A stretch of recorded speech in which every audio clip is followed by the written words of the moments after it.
I can make the confession now, if you want. Pinapatay ko lahat. Hindi rin po ako papayag na utusan ako ng illegal. At hindi rin po ako papayag na may mga reward system. Kasi ito si Muking, yes, sir, tigabigay ng pera. Sabi ni De La Rosa, wala raw siyang ideya kung sa sinasabing reward system. Digo, kasama rin siya sa diagram ng reward system na ibinigay ni Garma sa Quadcom. Ibinunyag ng dating Davao Police Officer at kilalang malapit kay Pangulong Duterte na si Royina Garma sa pagdinig ng Quadcom ng Kamara na nagbibigay ng pabuya ng hanggang 1,000,000 piso kada mapapatay sa ilalim ng war on drugs na modelo sa tinawag na Davao Model. Sabi ni Garma, mula nang umpisahan ito, alam na raw ni Senator Go na nooy Special Assistant to the President. Masyado pong baseless accusation po ito. Naniniwala ka ba na merong reward system?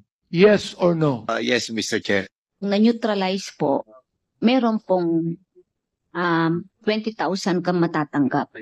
50 hanggang 100 umano ang kota o target na drug pushers o users kada araw. Alam ng mga pulis lahat yun, Your Honor, Mr. Chair, na patayin, may reward. Ang pulis ang bigyan ko, 50,000. Sigurado mahulihan ko. Kung sabihin mo lang 50,000 doon, wala. Wala pong reward system. Pero sabihin mo, ibigay mo yung 50,000, no? Hanapin mo. Pag lumaban, patayin mo. Davao Death Squad. I can make the confession now, if you want.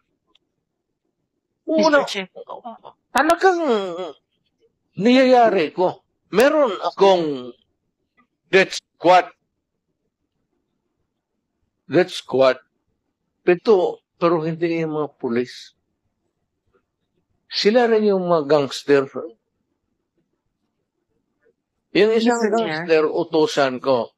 Patayin mo yan, kaya kung hindi mo patayin yan, patayin kita ngayon. Binabaril. Yung iba naman, dinudukot. Tapos, tinatapon sa ulo, yung sa masakrig namin, mga aquari. Wala pakialam dyan sa human rights naman. I don't give a shit kung anong gusto nilang sabihin. Yung pinakamalalang pagpatay, yung sinatapsap, pinuputulan ng ulo, pinuputulan ng kamay, tapos yung ulo naman ng tao, binabaon sa tiyan. Patayin mo yan, kaya kung hindi mo patayin yan, patayin kita ngayon. Pero wala siyang sinabi na patayin mo ito, patayin mo yan. Gago! Ang Davao is in the forefront. And only because we decided nga gisabot ko ninyo. Kaya niadto pa ba ng extrajudicial killing? Tapos tinapon namin sa San Rafael Village. Ang masakit, ginalaw pa nila ang mga bata. Bago pinatay yung mga pulis ang nagalaw, ma'am. Ginagawa namin pagpatay sa Davao City. Ilibing man o itapon namin sa laot. Ito po ay binabayaran kami ni Mayor Rody Duterte.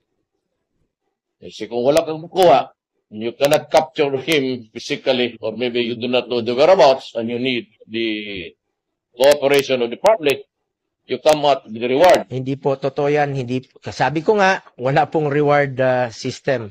Mga year 2002, 2003, si Mayor na mismo ang nagbibigay sa amin ng reward personal.